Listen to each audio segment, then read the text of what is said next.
The sun burned like a furnace over the jagged cliffs of Isla Perdida, a forgotten speck in the Caribbean where the sea chewed at the rocks and spat out secrets. Elias Crow knelt in the sand, his scarred hands weaving a fishing net, each knot a silent prayer to keep the world at bay. The salt wind stung his weathered face, carrying whispers of a life he'd buried, captain of the Black Serpent, once feared from Nassau to Tortuga, now just a ghost haunting his own exile. At 38, Elias had traded cannon fire for silence, betrayal for solitude. 3 years ago he'd refused to sell his crew to the British Navy, and they'd repaid his loyalty with a knife in the dark and a stolen ship. Now this island was his prison, his sanctuary, his grave. The horizon shimmered with heat, the kind that made men see things that weren't there. But what Elias saw wasn't a mirage. A ship, its hull splintered like a cracked rib cage, lurched against the reef a quarter-mile out. Sails hung in tatters, flapping like dying birds. The storm last night had been a beast, the kind that sank dreams and men alike. Elias stood, squinting against the glare, his heart thudding with a rhythm he hadn't felt in years. Danger. Shouts carried over the waves, sharp and cruel, the kind of voices that belonged to men who traded in chains and blood. A slave ship, he realized, his stomach twisting. He'd seen their kind before, smelled the despair that clung to their decks. Every instinct screamed at him to turn away, to retreat to his cave and let the sea swallow whatever trouble this wreck brought. He'd trusted the wrong people once, and it had cost him everything. His crew, his ship, his sister taken by slavers while he was still licking his wounds. Helping strangers was a fool's game in a world that punished kindness with steel. But then he heard it. A cry, faint but piercing, cutting through the crash of waves like a blade through canvas. Not a man's shout, not the bellow of a sailor fighting for his life. A woman's voice, raw with desperation, rising from the wreckage. Elias froze, his hands tightening around the net until the hemp bit into his palms. The cry came again, weaker now, swallowed by the roar of the surf. He could walk away. He should walk away. This island was his fortress, hidden from the Navy, from pirates, from anyone who might remember the name Elias Crow. Helping her would light a beacon, draw eyes to his refuge. The smart thing, the safe thing, was to let her drown with the rest. Yet his feet moved before his mind could stop them, carrying him down the rocky path to the shore. The sand burned under his boots, each step a betrayal of the vow he'd made to never care again. He reached the water's edge where the waves churned with debris, shattered planks, a broken or a length of chain glinting like a snake in the sunlight. And there, clinging to a jagged spar, was the source of the cry. A young woman, no older than 25, her dark skin glistening with seawater, her wrists bound by rusted manacles. Her eyes met his, not with fear but with a fire that burned hotter than the sun overhead. She was fighting even now, kicking against the current, refusing to let the sea claim her. Her name, he'd learn later, was Amara, but in that moment she was a challenge. A living, breathing test of whether Elias Crow was still a man or just a shadow of one. He waded into the surf, the cold water shocking his skin as it rose to his knees, his thighs, his chest. The waves fought him, dragging at his legs like hands trying to pull him under. He reached her just as her grip faltered, her body slipping beneath a cresting wave. His arm shot out, catching her wrist, the iron manacle cutting into his palm. "Hold on," he shouted, his voice hoarse from disuse, barely audible over the storm's dying roar. She clung to him, her strength fading but her eyes still blazing, as if daring him to let go. He didn't. With a strength he thought he'd lost, Elias hauled her toward the shore, cutting the chains with a knife he always carried, its blade nicked from battles he'd tried to forget. The metal gave way with a groan, and Amara collapsed against him, her breath ragged but alive. They stumbled onto the beach, her weight heavy against his side, her torn clothes revealing bruises that told a story of cruelty older than the storm. Elias's heart pounded, not just from the effort but from the realization of what he'd done. He'd crossed a line, shattered the silence he'd built over 3 years. He glanced back at the wreck, now sinking into the reef, and saw movement, lanterns flickering in the dusk, men in a longboat rowing toward shore. Slavers, survivors of the wreck, their voices carrying promises of violence. They were coming for her, for their property, and now for him. The horizon was no longer empty, it was alive with threat, closing in like a noose. Elias looked down at Amara, her chest heaving, her eyes searching his face for something, trust, maybe, or betrayal. He could hide her in his cave, risk everything to keep her safe. Or he could send her back to the sea, let the slavers take her, and preserve the fragile peace he'd carved out on this island. The lanterns grew brighter, the shouts louder, the choice heavier. If you were Elias, what would you do? Hide a stranger and invite war to your doorstep, or turn away and live with the ghost of another failure? Tell me in the comments, because what Elias chooses next will decide whether he reclaims his soul or loses it forever. Subscribe to the channel to find out, and click the video on the screen for another tale of courage that'll grip you till the end. The cave smelled of salt and secrets, its walls carved by centuries of waves into a labyrinth of shadows. Elias Crow shoved a heavy crate against the entrance, sealing him and Amara inside his hidden sanctuary on Isla Perdida. The flickering light of a single oil lamp danced across the damp stone, illuminating relics of a life he tried to bury. A rusted cutlass hanging like a guillotine above a crude driftwood bed, a sea chest stuffed with maps he hadn't opened in years, a tattered flag of the Black Serpent folded in a corner like a shameful memory. At 38, Elias had built this place to keep the world out, but now the world was here, slumped against the wall, her breath ragged, her dark eyes watching him with a mix of defiance and exhaustion. Amara, the woman he'd pulled from the sea, was no ordinary fugitive. Her presence was a spark in a powder keg, and the fuse was already lit. Outside, the crunch of boots on gravel echoed closer, each step a hammer strike against Elias's resolve. The slavers were coming, their lanterns casting jagged shadows through the cave's narrow entrance, like vultures circling a dying beast. Elias's hands shook as he gripped a flintlock pistol, its weight foreign after 3 years of mending nets instead of firing shots. He glanced at Amara, her wrists raw from the manacles he'd cut away, her torn clothes clinging to skin marked by bruises that told a story of cruelty older than the storm that wrecked their ship. "Who are you?" he asked, his voice rough as the coral outside, half expecting her to lie. But her gaze held steady, cutting through the dim light like a blade. "I am Amara, daughter of Chief Kweku of the Akan," she said, her voice steady despite the pain etched into her face. "They stole me to break my people, to sell me across the sea where my father's strength couldn't reach." Her words carried a rhythm, like a drumbeat from a distant shore, and Elias felt the ground shift beneath him. This wasn't just a runaway slave. She was a prize, a political weapon, the kind of captive that men killed to keep and died to reclaim. He'd heard of the Akan, fierce warriors from the Gold Coast, their tribes a thorn in the side of every slaver who dared cross their lands. Saving her wasn't just a risk, it was a declaration of war. The cave seemed to shrink as the slavers' voices grew louder, their words sharp with greed. "She's worth a fortune," one shouted, close enough now that Elias could smell the rum on their breath through the cracks in the crate. He barricaded the entrance further, piling rocks until his shoulders ached, but he knew it wouldn't hold forever. Amara struggled to sit up, her hand pressed against a gash on her side, blood seeping through her fingers like ink on a map. "You don't have to do this," she said, her eyes locking onto his. "You could still walk away. They don't know you helped me." Her words were a mirror, reflecting the coward he'd been when he let his sister, Lila, be taken by slavers years ago, when he chose survival over fight. He'd been running from that shame ever since, hiding on this island like a rat in a hole. Elias's gaze fell to the locket around his neck, its silver worn smooth from years of clutching it in the dark. Inside was a sketch of Lila, her smile frozen in time, a reminder of the price of his silence. Amara noticed, her eyes softening for the first time. "You know what it's like," she said, not a question but a truth, "to lose someone to chains." Elias's throat tightened, the memory of Lila's screams cutting through the years like a cannon's roar. He nodded, unable to speak, the weight of their shared loss binding them in the flickering lamplight. "My father taught me to fight," Amara continued, her voice low but fierce. "But they took my brothers, my home.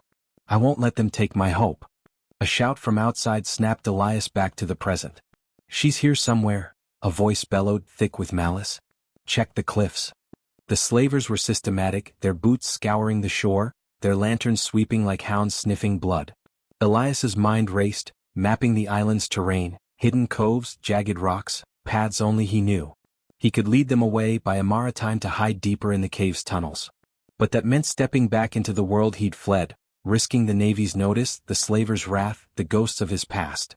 His hand tightened on the pistol, its barrel cold against his palm, a relic of the man he used to be.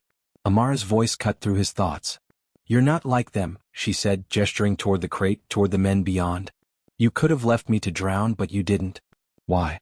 Elias didn't answer, not because he didn't know, but because the truth felt too raw.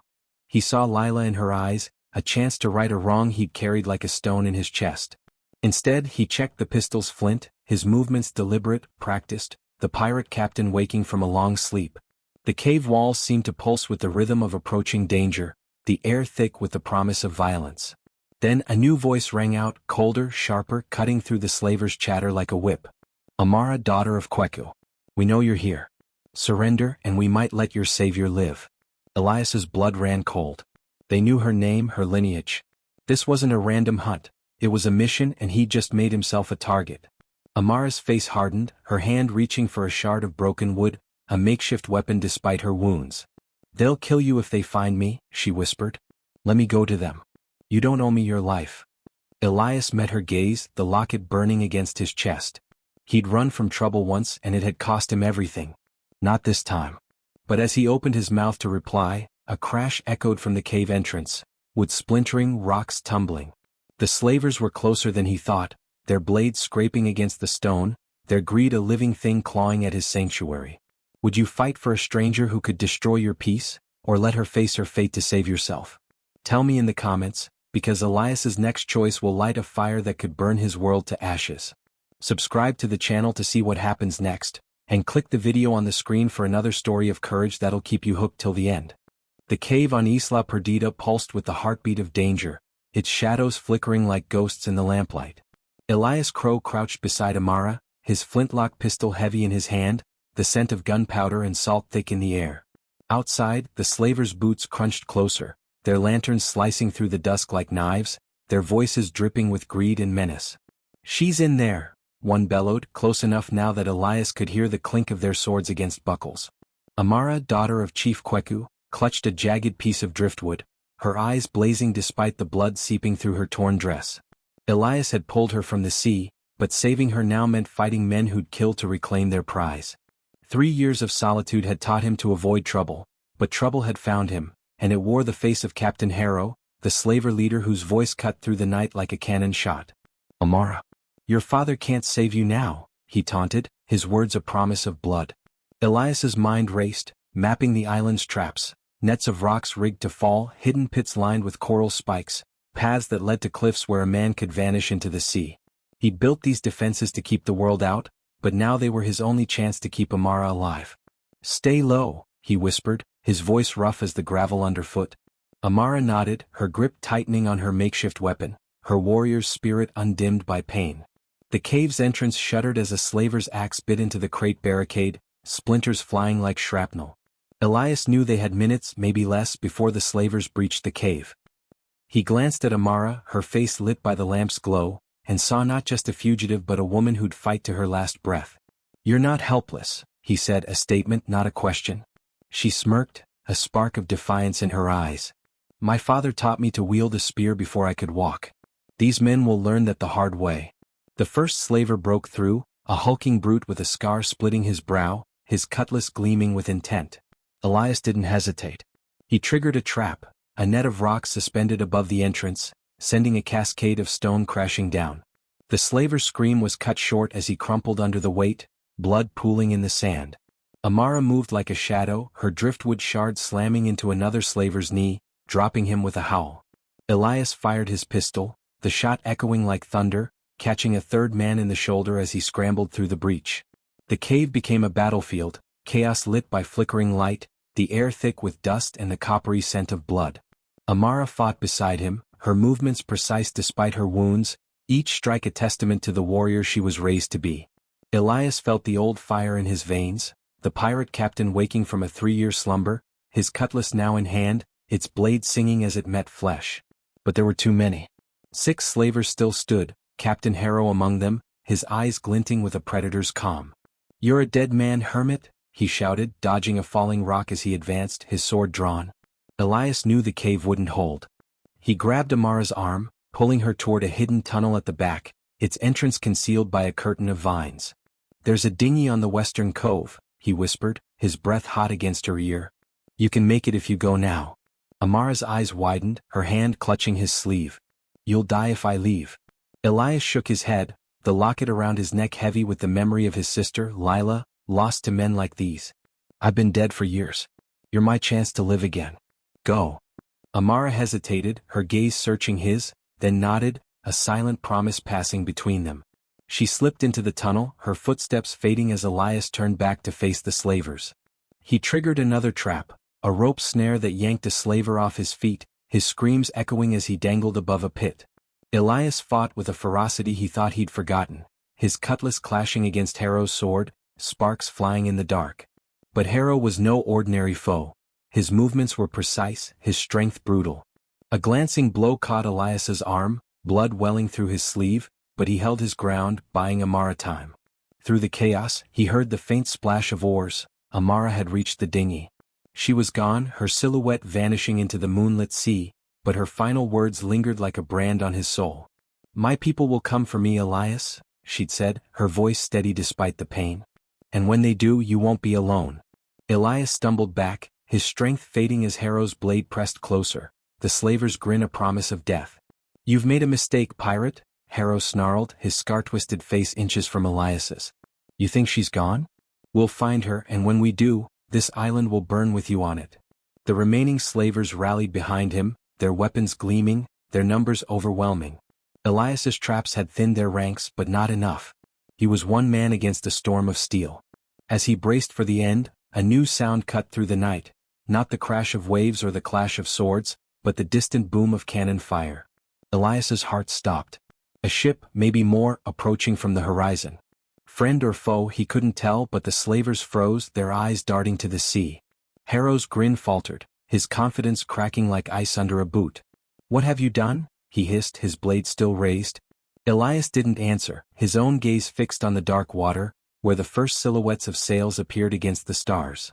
Was Amara's promise a lifeline, or had she brought a war to his doorstep? If you were Elias, would you stand and fight against impossible odds, or surrender to men who'd burn your world to ash? Tell me in the comments, because what happens next will decide whether Elias reclaims his past or loses everything again. Subscribe to the channel to find out, and click the video on the screen for another tale of courage that'll grip you till the last second. 7 days had passed since Amara's dinghy vanished into the moonlit sea, leaving Elias Crow alone on Isla Perdida with the weight of his choice. The island, once his sanctuary, now felt like a trap, its cliffs whispering memories of blood and steel. He stood on the rocky shore at dawn, the salt wind biting his face, his arm still bandaged from Captain Harrow's blade. The slavers hadn't returned, not yet, but their threat hung like storm clouds, heavy with the promise of vengeance. Elias's locket, etched with the sketch of his lost sister, Lila, burned against his chest, a reminder of why he'd fought, why he'd risked everything for a stranger. He scanned the horizon, expecting nothing but waves, but what he saw stopped his heart. A fleet of war canoes slicing through the dawn, their prows carved with lion heads, their drums pounding like the pulse of a waking giant. Amara had kept her promise. The canoes moved with purpose, their paddles flashing in the sunlight, each vessel carrying warriors clad in vibrant cloth, their spears glinting like stars on the water.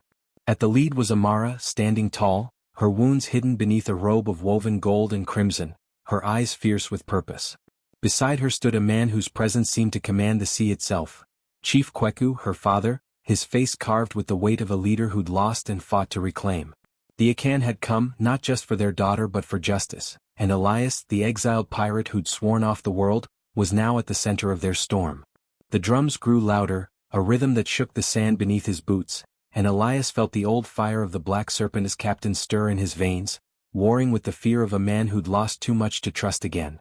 The lead canoe touched shore, and Amara stepped onto the sand, her gaze locking onto Elias's. "I told you I'd return," she said, her voice steady as the tide, carrying the weight of a debt and a challenge. Behind her, Chief Kweku approached, his spear planted in the ground, his eyes narrowing as they studied Elias. "You're the one who saved my daughter," he said, his voice deep as the ocean, each word a test. "But pirates are snakes, striking for gold or glory. Why risk your life for an Akan?" The question hung in the air, sharp as a blade, and Elias felt the weight of every warrior's stare, their hands resting on weapons ready to judge him. He could lie, claim he wanted ransom or favor, but Amara's eyes held his, demanding the truth. "I lost someone to slavers once," he said, his hand brushing the locket. "I couldn't let it happen again." The words were raw, torn from a wound that never healed, and Amara's nod was a silent acknowledgement of their shared pain. Chief Kweku's expression didn't soften, but his spear tilted slightly, a gesture of consideration. "Amara says you fought for her, bled for her," he said. "But trust is not given, it is earned. Why should I believe a man who hides from the world?" Elias's jaw tightened, the memory of his betrayal by his own crew flashing like lightning. He trusted once and it cost him Lila, his ship, his name. But before he could answer, Amara stepped forward, her voice cutting through the tension like a beacon. He's no coward, father. He faced 6 slavers with traps and steel, gave me his boat to escape. His heart is true. Her words were a shield, but they also raised the stakes. Elias wasn't just a savior now. He was a man whose motives could spark peace or war. Then Amara's voice dropped, her eyes darkening with a truth she'd held back. There's more, she said, glancing at Elias. Captain Harrow, the slaver who hunted me, he was no stranger to you. Elias froze, the name a dagger in his gut. Amara continued, her words deliberate, each one a revelation that tied the past to the present. Harrow was there when your crew betrayed you, Elias. He was the one who sold your sister to the slavers, who laughed as they dragged her away. I heard him boast of it on the ship, bragging how he broke the great Captain Crow. The world tilted, the sound of the waves fading as Elias's vision narrowed to the locket, to Lila's smile, to the face of a man he'd sworn to forget. Harrow wasn't just a slaver. He was the architect of Elias's ruin, the ghost that haunted his exile. His hands clenched, the bandage on his arm tearing as blood seeped through, his rage a living thing clawing to be free. Chief Kweku watched, his eyes sharp as obsidian, seeing the storm in Elias's soul. You have a choice, pirate, he said. Join us, fight the man who took your blood and prove your heart. Or stay in your cave and let the past bury you. The drums pulsed, the warriors stood ready, and Amara's gaze held a plea, not just for her people but for him, for the man he could still become. Elias's hand rested on his cutlass, the blade that had once carved his name into the sea. He nodded, a single motion that felt like a vow. I'm done running, he said, his voice low but firm, the captain waking fully now, ready to face the fire. But as he spoke, a new sound shattered the moment, the sharp crack of cannon fire, not from the Akan canoes but from the horizon. British Navy ships, their sails white as death, cut through the waves, their hulls bristling with guns. And at their head was a familiar vessel, its flag marked with a scarlet cross. Captain Harrow's ship, returned with an empire's might to crush the Akan and the pirate who dared defy him. The warriors tensed, their spears rising, and Amara's hand gripped Elias's arm, her eyes fierce with resolve. This is our fight now, she said. The shore became a battlefield waiting to ignite, the drums drowned by the roar of approaching war. Would you stand with Elias and the Akan against an empire's wrath, or retreat to the shadows to save your skin? Tell me in the comments, because what happens next will decide whether Elias reclaims his soul or loses it to the sea. Subscribe to the channel to see the battle unfold, and click the video on the screen for another story of courage that'll keep you hooked till the end. The dawn over Isla Perdida burned red as blood, the sky a canvas of fire and smoke as the British Navy ships loomed on the horizon, their cannons glinting like teeth in the morning light. Elias Crow stood on the rocky shore, his cutlass heavy in his hand, the bandage on his arm soaked with fresh blood from the wound Captain Harrow had given him. Beside him, Amara, daughter of Chief Kweku, gripped a spear, her gold and crimson robe snapping in the wind, her eyes fierce with the resolve of a warrior born.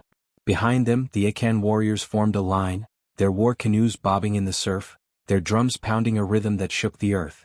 Chief Kweku stood at their center, his presence a mountain, his spear raised like a challenge to the empire itself. The Navy's flagship, bearing Harrow's scarlet-crossed flag, led the charge, its hull cutting through the waves like a blade through flesh.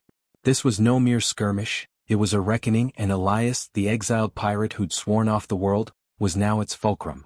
The first cannon roared, a blast that sent a plume of water erupting near the shore, spraying salt and shale. Elias's mind raced, the old captain of the Black Serpent waking fully, mapping the island's secrets, hidden coves, shallow reefs, a lagoon where the tide turned traitor. Follow me, he shouted to Amara and Kweku, his voice cutting through the chaos like a whip. He led them to a narrow path winding through the cliffs, a trap he'd crafted years ago for moments like this. The lagoon, he said, his breath sharp. Their ships are too heavy, they'll ground on the coral if we draw them in. Kweku's eyes narrowed, weighing the pirate's words, then nodded, a grudging respect in his gaze. Amara flashed a fierce smile, her spear ready. Let's teach them what Akan and pirate blood can do, she said, her voice a spark in the gathering storm. The Akan warriors moved like shadows, their canoes darting through the waves, baiting the Navy ships toward the lagoon. Elias guided them, his knowledge of the island's treacherous waters a weapon sharper than steel. He signaled to a group of warriors who lit torches and waved them from a rocky outcrop, luring Harrow's flagship closer. The Navy took the bait, their cannons firing blindly as the canoes vanished into the mist. A grinding screech echoed as the flagship struck the reef, its hull splitting like a cracked skull, sailors screaming as they spilled into the sea. Amara led a wave of canoes, striking like sharks, their spears piercing through the chaos. Elias fought from the shore, his cutlass flashing as he cut down a boarding party, his movements a dance of fury and precision, the pirate captain reborn in blood and fire. Harrow emerged from the smoke, his scar-twisted face a mask of rage, his sword aimed at Elias. "You should have stayed hidden, Crow," he roared, his blade clashing against Elias's, sparks flying like stars in the haze. Each strike was a memory, Lila's screams, the betrayal of his crew, the years of exile that Harrow's greed had forged. Elias fought not just for survival but for redemption, his locket swinging against his chest, Lila's sketch urging him on. Amara appeared at his side, her spear blocking a blow meant for Elias, her strength a mirror of his own. Together they drove Harrow back, their movements synchronized, a pirate and an Akan warrior united by a shared fight. Harrow stumbled, his sword slipping, and Elias's blade found his chest, ending the man who'd taken everything from him. Harrow's body fell to the sand, his scarlet flag sinking into the waves, a final mark of his defeat. The Navy's remaining ships faltered, their morale broken as the Akan warriors overwhelmed their crews, the lagoon a graveyard of splintered wood and broken ambitions. The drums roared louder, a victory song that echoed across the island, the Akan standing tall as the last cannon fell silent. Elias stood panting, blood and salt stinging his skin, his eyes meeting Amara's. She nodded, a warrior's respect in her gaze, and Chief Kweku approached, his spear now lowered, his face unreadable but his eyes heavy with judgment. "You fought like one of us," Kweku said, his voice deep as the sea. "You could have run but you stood with my daughter, with my people. Why?" Elias's hand closed around the locket, Lila's memory a quiet strength. "Because one act of mercy gave me a reason to live again," he said, his voice steady, the weight of his exile lifting with every word. Kweku studied him, then extended a hand, not as a leader but as a father. "The Akan do not forget their debts," he said. "You are no longer a ghost, Elias Crow. You are a brother to us if you choose it." The word struck deeper than any blade, offering a home where Elias had known only loss. He looked at Amara, her smile a beacon in the fading smoke, then at the warriors, their faces marked by battle but alive with pride. He nodded, a vow as binding as any he'd ever made. "I choose it," he said, the locket resting light against his chest, no longer a weight but a promise of a new beginning. The sun rose higher, painting the island gold, the wreckage of the Navy ships a testament to what courage and unity could do.